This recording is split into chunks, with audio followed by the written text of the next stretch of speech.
if any SOL falls outside the corresponding limits, consider sample to contain a foreign fat. SOLs కన్నా ఎక్కువ ఉంటే ఖచ్చితంగా foreign fat, దానిపైనే రాశారు. దానిపైన కూడా రాశారు. The SOLs of all equations for sample coded, ఆ పర్టికులర్ కోడ్ మార్కెటింగ్ వచ్చిన coded sample are following out of the range of prescribed method, even out of range outside. దీంట్లో ఎన్ని మెన్షన్ చేశారు. మీరు అడిగిన క్వశ్చన్ ఇన్నిటికి ఇచ్చిన రిపోర్ట్ తర్వాత దీని ముందు CFR రిపోర్ట్ ఇచ్చింది. CFR ఇచ్చిన రిపోర్ట్ మీరు పంపించిన శాంపుల్ కల్తీ జరిగింది, ఇది అవును ఇది కాదు అని చెప్పి ఆ రిపోర్ట్ ఎందుకు బయట పెట్టా? పేమెంట్ ఇచ్చే అధికారి ఏం చేస్తున్నారు ఆ రిపోర్ట్ ను? దాని నుంచి చెప్పి పెట్టారు. మూడో ప్రశ్న మీరు అడిగిన NDRA రిపోర్ట్ ఎందుకు డిఫరెంట్? కరెక్ట్ ప్రశ్న ఇది. NDRA ఎందుకు డిఫరెంట్ అంటే NDRA 2 మెంబర్లు డైరీ మెంబర్స్ గా వచ్చారు, డైరీ కన్సల్టెన్సీ మెంబర్. ఆ NDRS నుంచి మనుషులు వాళ్ళు కూడా దీంట్లో కొల్లుడయ్యారు కాబట్టి వాళ్ళు అడ్డుకోకుండా ఇటుకోకుండా రిపోర్ట్ ఇచ్చారు. అందులో లేరా NDRకి సంబంధించిన మెంబర్లు కన్సల్టెంట్ వచ్చారు, వాళ్ళు డబ్బులు తీసుకున్నారు కాబట్టి వాళ్ళు కొల్లుడైనారు కాబట్టి రిపోర్ట్ అడ్డుకోకుండా ఇటుకోకుండా ఇచ్చారు. తప్పు కదా ఇది? నువ్వు ప్రైవేట్ వాళ్ళకి ఇస్తే ఇష్టం చేసుకో. ప్రముఖమైన దేవస్థానం, ప్రపంచానికి మనం హిందువులకు గర్వంగా చెప్పుకోలే దేవస్థానానికి ఏమైంది? అందరూ కూడా కట్టుకొని పని కట్టుకొని ఒక రిక్ష ఆస్కారం తీసుకుంటే డ్యామేజ్ చేస్తే ఇది కరెక్ట్ కాదనిపిస్తుంది. ముందు మాటకు ముందు దేవుడు, మాట తర్వాత దేవుడు మాట్లాడా దేవుడు ఈ దేవుడు కదా, ఏం దేవుడు కదా, ప్రపంచానికే దేవుడు కదైనా, విషయాన్ని కాపాడే విషయం గురువు కదైనా, ఏదో ఒక కుట్ర. ఇంత రిపోర్ట్ ఇస్తే బాధ్యత అని చెప్తే ఇంకా మాట్లాడుతున్నారు మీరు. ఆయన ఎవరు చెప్పాడు? ఎవరు సిట్ అనేది పోలీస్ ఇన్వెస్టిగేషన్ డిపార్ట్మెంట్, ఆ మాత్రం తెలియలేదని పొద్దున్న దేవుడికి ఇన్వెస్టిగేషన్ ఏం చేస్తున్నది? దొంగతనం చేసినట్టు తర్వాత వాళ్ళు కుక్కను పట్టుకొస్తారు, వాసన చూపిస్తారు, దొంగ నువ్వు చేసావు వాడు చేసావు పట్టుకుని రిపోర్ట్ ఇవ్వడం వాళ్ళ పని. కల్తీ జరిగిందన్నారు కాబట్టి కల్తీ ఎట్ట జరిగింది, ఎవరు ముందు ఎవరైనా కలిసి ఎట్ట కల్తీ చేశాడు రిపోర్ట్ ఇచ్చాడు. వాడు రిపోర్ట్ ఎందుకు ఇస్తాడు? సిట్ ఎందుకు ఇస్తాడు? ఏజెంట్ లేదని ఇవాల్సిన ఇచ్చారు, వీటికి ఇచ్చారు, CFR ఇచ్చారు. ఇది చాలని పరిపాలన పనికి దాంట్లో లేదు కదా. మేము ఉత్తమోత్సవంలో మాకు ఉత్తమోత్తం లేరు మీరు మాట్లాడు సిగ్గు శరమ కూర్చోమని మానవత్వం ఉంది అంటే నీకు లేదు కాబట్టి, నీకు దైవ చింత లేదు కాబట్టి, నువ్వు భక్తి లేదు కాబట్టి, నువ్వు వేసేవాడు కాబట్టి, నాటకాలు వేసేవాడు కాబట్టి ఇటువంటి మామూలే. నువ్వేమైనా చేస్తావు, రాజ్యంలో తప్పులు వెలిగిస్తావు, ఏదైనా చేస్తావు.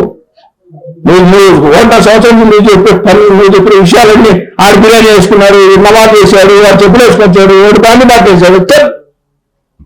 ఎందుకో పని చేసావు, 9 సంవత్సరాలు పని చేయాలి, సిగ్గులా పని పెట్టుకుంటాను మాది. ఇటువంటి ఏదో చెప్పాల్సి మంచి పని తీసుకొచ్చి దేవుడు వినాయకుడు జరిగింది మాట్లాడు. నీ ముందు ఈ పక్కన నేనే చదివిపడతాను. మైకి సంబంధించి ఈ దేశంలో ప్రీమియర్ ల్యాబొరేటరీ ఎన్ఈడిబి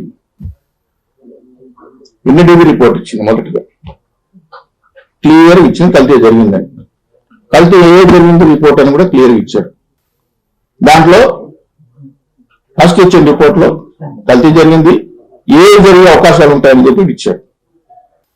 ఒక పుణ్యక్షేత్రంలో ద్రోహం చేయడానికి పాలక మండలి, అధికారులు, ట్రేడర్లు, రాజకీయ పార్టీలు వాళ్ళు మొత్తం ఒక వ్యక్తిని ఎట్లయితే కక్ష ఫ్రాక్షన్ రాజకీయం చేయబోతారో ఆ విధంగా పని కట్టుకొని ప్రపంచ ప్రఖ్యాతగాంచిన వెంకటేశ్వర స్వామి గుడి, తిరుమల తిరుపతి దేవస్థానం పైన పని కట్టుకుని కుట్ట పని మహానుభావుల చరిత్ర గురించి నేను నిర్వహించబోతున్నాను.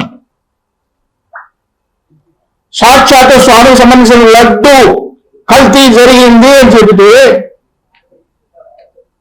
కల్తీ విషయంలో సిట్ అని ఒక ఇన్వెస్టిగేషన్ ఏజెన్సీ వేస్తే ఆ సిట్ ఐపీ, సిఐడి, సుప్రీంకోర్టు నియమించిన CBI వాళ్ళు, FSSAI సంస్థ ఇంతమంది కలిసి నివేదిక ఇస్తే ఆ నివేదిక ఏంటంటే వైఎస్ఆర్సీపీ పార్టీలో జగన్మోహన్ రెడ్డి గారు ముఖ్యమంత్రిగా ఉన్న పరిపాలనలో అప్పుడున్న పాలక మండలి చేసిన అఘోరాలు ఏంటంటే వాళ్ళు తీసుకున్న నెయ్యి కాదు. అంటే ఇంతకాలం జనానికి ఏంటంటే కల్తీ మాత్రం జరిగింది, ఏదో కొన్ని రసాయనాలు కలిపిన కొంతమంది, ఏదో కొంత జంతువులు కొను కలిసిపోయిన కొంతమంది రకరకాలుగా మాట్లాడుతుంటే విషయం ఏంటంటే ఎన్నిటికీ రిపోర్ట్ కూడా అందరంత అంచనా అందరంత ధీటుగా వాళ్ళు తీసుకొచ్చారు. ఎంతో సాహసించారంటే వాళ్ళకు కావాల్సిన మనుషులు ఎంచుకున్నారు, టేస్ట్ ఎంచుకున్నారు, ఎవరికి ఎంతెంత ముట్టాలని ముందుగానే నిర్ణయించుకున్నారు. వాళ్ళకు కావాల్సిన స్పెసిఫికేషన్స్ తిరుమల తిరుపతి దేవస్థానంలో 30 సంవత్సరాల నుంచి మార్చిన స్పెసిఫికేషన్స్ ఏదైతే స్పెసిఫిక్ సప్లైకి యొక్క ఆవునే కావాల్సిన ఉండాలో వాటిని మొత్తం తీసి పారేసి వాళ్ళకు కావాల్సిన మనకు అనుకూలంగా ఉండే స్పెసిఫికేషన్స్ అని పెట్టి ఒక హిందూ దేవాలయము ప్రపంచ ప్రసిద్ధి కాల్సిన దేవస్థానాలకు ఇంత కుట్ర పడితే అందులో పాలక మండలి ఉంది, అధికారులు ఉన్నారు, రాజకీయ పక్షాలు ఉన్నాయి, వ్యాపారస్తులు ఉన్నారంటే ఇంత కుట్ర పెడితే భయము భక్తి స్వామి పట్ల సరే స్వామి దేవుడు సొమ్మున తింటున్నామే, ఆ దేవుడి మీద కొంచెం పదే వంటి వాగ్దానం చేసి పదే ప్రమాణాలు చేసేవాళ్ళు, యాగాలు చేసేవాళ్ళు వీళ్ళు మాట్లాడుతుంటే అసలు హిందూగా పుట్టేందుకు నేను సిగ్గుపడుతున్నా. వీళ్ళకి చెప్పడానికి వాళ్ళ పేరెత్తి మాట్లాడడం కూడా సిగ్గుపడుతున్నా. ఎఫ్ఎస్ఎస్ ఎవరైతే మెంబర్ గా ఉన్నాడో సిట్ లో ఆ ఎఫ్ఎస్ఎస్ మెంబర్ సైంటిస్ట్ ఉంటే దీన్ని నిర్ధారించాల్సిన బాధ్యత ఉంది. ఎఫ్ఎస్ఎస్ వాళ్ళు అసలు డైరీ ఉందా లేదా వాళ్ళ రిపోర్ట్ ఇచ్చేవాళ్ళు దానికి కూడా వాడు ఫాల్స్ రిపోర్ట్స్ ఫేక్ రిటర్న్స్ ఇస్తే వాటిపై చర్యలు లేవు, అడ్మార్పాటు చర్యలు లేవు. ఏదైతే పాలక మండలికి సంబంధించిన పర్చేజ్ కమిటీలో మహానుభావులు కూర్చొని వాళ్ళకి అధికారం లేకపోయినా స్పెసిఫికేషన్స్ మార్పులు చేసే అధికారం పర్చేజ్ కమిటీ లేకపోయినా ఏదైతే టెక్నికల్ స్పెసిఫికేషన్స్ అన్ని మార్చేది వాళ్ళు పర్చేజ్ కమిటీ తీసిన చిట్టు చెప్పింది, నేను చెప్పడం కాదు. అలాంటి చోట మనం పవిత్రంగా డిసిషన్ తీసుకున్నామని ఆలోచన చేయకుండా కేవలం డబ్బు అని కక్కుకు పాల్పడి ఇంత నికృష్టంగా పనులు చేశారే వాళ్ళు మానవులు ఎందుకంటే అర్థం కాదు, మనిషిగా బతకడానికి ఒక క్షణంలో వస్తలేదు.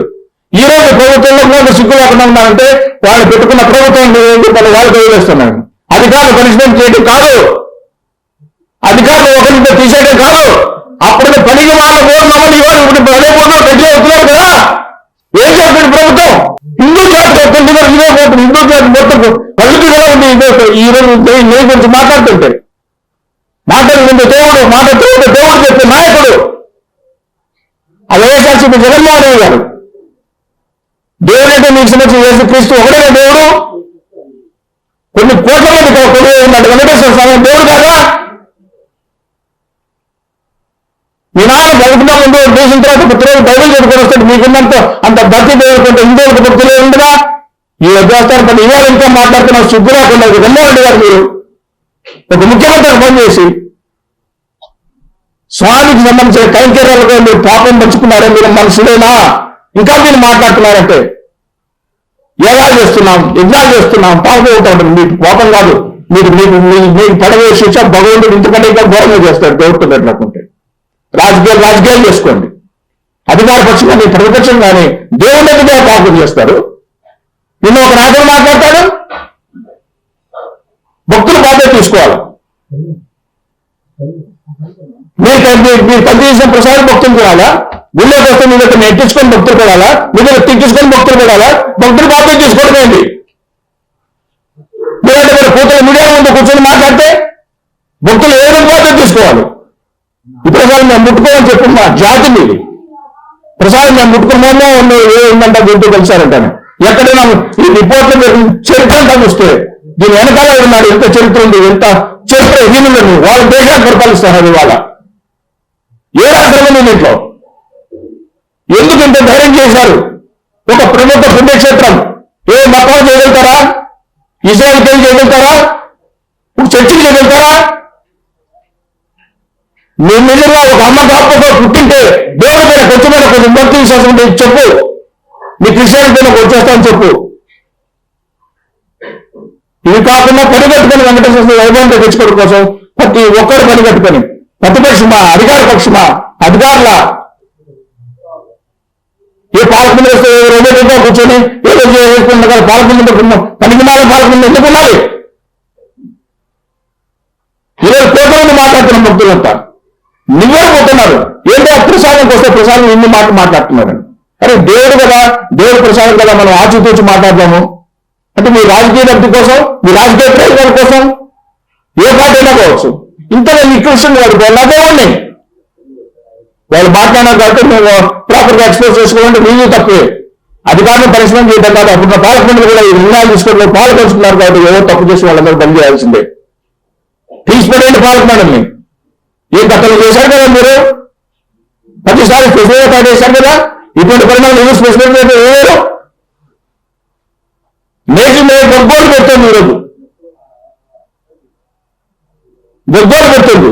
ఒక ప్రముఖ పుణ్యక్షేత్రంలో హిందువులకి ఒక ఐకాన్ టెంపుల్ కూడా వెంకటేశ్వర స్వామి గుడిలో ప్రసాదాలు ఈ విధంగా కలిసి జరుగుతున్నాయి, డబ్బులు ఈ విధంగా గోల్మాల్ అవుతున్నాయి, లేరని సూచించి పెడుతున్నారు. వాళ్ళు చేసిన పని మనం ప్రాపర్గా చూపించలేకపోతే ఇంత రిపోర్ట్లు వేసుకుని ఎందుకు ఈ రిపోర్ట్లు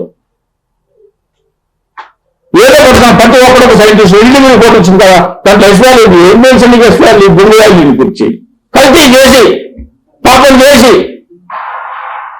ఆయన అధ్యక్షత మిగతా వాళ్ళు ఉన్న వాళ్ళందరూ కూడా ఏదో ప్రాయశ్చితం చేసుకోవాలంటే జీవితంలో మళ్ళీ మీరు మీ సంసారం మీ బిడ్డలు బాగుండాలంటే ఇప్పటికైనా ప్రాయశ్చితం చేసుకోండి. ఇది ఆవిడ నుంచి వచ్చిన గీ కాదు, పామల్నా సోయాన పక్కన పెట్టి ఒక ల్యాబొరేటరీలో తయారు చేసిన గీ తీసుకొచ్చి అది కొన్ని సంవత్సరాల పాటు వేల కేజీలు నెయ్యి సప్లై చేశారే, ఇది ఇంతకంటే పాపం పోతారు. ఇటువంటి ఆలోచన మీకు వచ్చిందే, ఇటువంటి దుర్మార్గమైన ఆలోచన. కొన్ని లక్షల మంది చంపితే ఎంత పాపం, అంతకంటే ఎక్కువ పాపం. కొన్ని లక్షల మంది నిలువెత్తు కోస్తే ఎంత పాపం వస్తుందో అంతకంటే గొప్ప పాపం. కోట్ల మంది వచ్చే రోజు ప్రసాదం ఇస్తే ఈ ప్రసాదం ఇట్లా అమెరికాకు పోతుంది, లండన్ పోతుంది, తీసుకెళ్తారు చుట్టాలకు బంధువులు కళ్ళకు అద్దుకొని చెప్పులు తీసి తీసుకుంటారు ఏ ప్రసాదము. ఆ ప్రసాదం చేయడానికి మీరు సాహసంగా ముందుకు వచ్చారు, ఆ ప్రసాదం రూపాయలు తెలియద్దామని చెప్పి 250 కోట్ల లంచం కోసం తీసుకొని ఇంత పాపిష్టి పని చేస్తారు. ఇంకా ఎందుకో దేవుడి పేరు చెప్పుకొని ఆమాలు యజ్ఞాలు అవన్నీ చేస్తామని చెప్పి ఇప్పుడు కానీ ఆయన ప్రయత్నం చేసి చెప్పుకున్నాడు. మిగతా వాళ్ళు కూడా చెప్పుకోవడం ఈ సమస్యని ముగించండి అని చెప్పి ఒక హిందువుగా ఆవేదనతో మాట్లాడుతున్నాం.